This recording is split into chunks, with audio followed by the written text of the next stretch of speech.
রহিম। আসসালামু আলাইকুম। প্রিয় বন্ধুরা, প্রিয় ভাইয়েরা, কেমন আছেন সবাই? জানি আলহামদুলিল্লাহ সবাই ভালো আছেন। যদিও কেউ ভালো না থাকেন, আল্লাহর কাছে দোয়া করি সবাই যেন ভালো থাকতে পারেন। তো আমি আজকে আবার আসলাম এক অসহায় বন্যা কবলিত এক গৃহে, যেখানে পানিবদ্ধ হয়ে সবাই খুব হাহাকার অবস্থা, যেখানে কেউ ঠিকভাবে চলাফেরা করতে পারতেছে না। একদম পানির ভিতরে, মানে বাড়ির ভিতরে পানি ঢুকে গেছে, এমন এক বাড়িতে আমি আসলাম যে সেখানে যাওয়ার প্রসেস নেই। আমি তো নৌকা কিংবা কোনো কিছু চালাইতে পারি না, অন্য কিছু যানবাহন আর কি চালাই।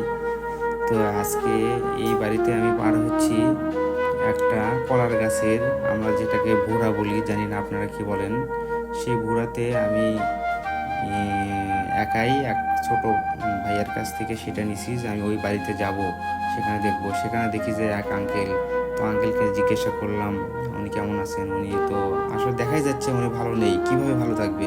মানুষ যেখানে আশ্রয়, যেখানে মানে রেস্ট করবে, ঘুমাবে, থাকবে, খাবে, বিশ্রাম নিবে, সেখানে যদি তার অর্ধেক পানি হয় তাহলে কিভাবে থাকবে?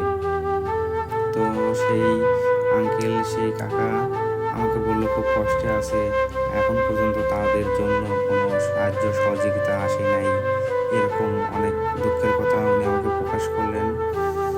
তো কি করার, তার সাথে বললাম বেশি বেশি আল্লাহর কাছে দোয়া করেন, আল্লাহ পাক অবশ্যই একটা পথ দেখিয়ে দিবেন, অবশ্যই ভালো রাখার পথ দেখাই দিবেন ইনশাআল্লাহ। তো আমরা সবাই এই বন্যা কবলিত সবার জন্য দোয়া দোয়া করব, যেন খুব দ্রুত পানি চলে যায় এবং মানুষ যেন ঠিক আগের মতন স্বাভাবিকভাবে জীবনযাপন করতে পারেন। তো যাই হোক, তাই বরাবরের মতন সেদিন যে এক মাকে দিছিলাম বেশ কদিনের খাবার, আজকেও এক বস্তা খাবার। এর ভিতর কী কী আছে সেটাও একটু বলি। আসলে অসহায় অসুস্থ যে মানুষগুলো আছে তাদের জন্য এক খাবার দিছি।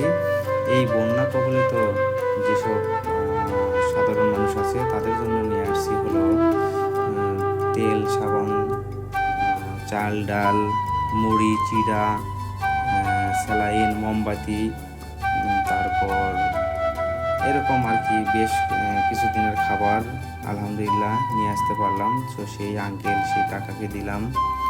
উনি বললেন যে এই প্রথম কেউ আসলো। আমি এটাও বললাম যে দেখেন, আমি কিন্তু বড়সড় কোনো সেলিব্রিটি না, বড়সড় কোনো অফিসার স্যার কিংবা আমার আত্মীয় স্বজন কিংবা আমার বাপ দাদার কোনো এমপি মন্ত্রী, কোনো বড় অফিসার না। আমি সাধারণ একটা ছোট একটা ডাক্তার, পল্লী চিকিৎসক বলেন, ফার্মেসি চেম্বার ডাক্তার বলেন, ডায়াগনস্টিক ডাক্তার বলেন, সেরকম ছোটোখাটো একটা ডাক্তার হয়ে আমি সামান্য ইনকাম করে তার সামান্য কিছু দিয়ে আপনাদের সহযোগিতা করার জন্য আসছি।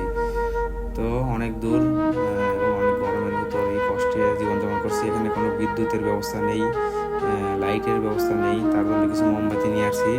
ওনারা থাকবে এখানে, তো কীভাবে থাকবে আল্লাহ পাকই ব্যবস্থা করে দিবেন।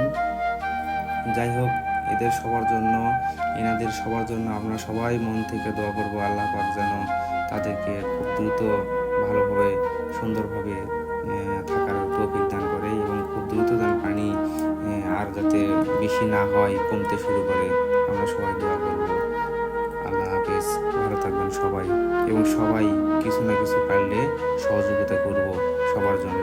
অসহায়, অসুস্থ বলেন এবং অসহায় যে কোনো মানুষকে সাহায্য সহযোগিতা করব। তো ভালো থাকবেন।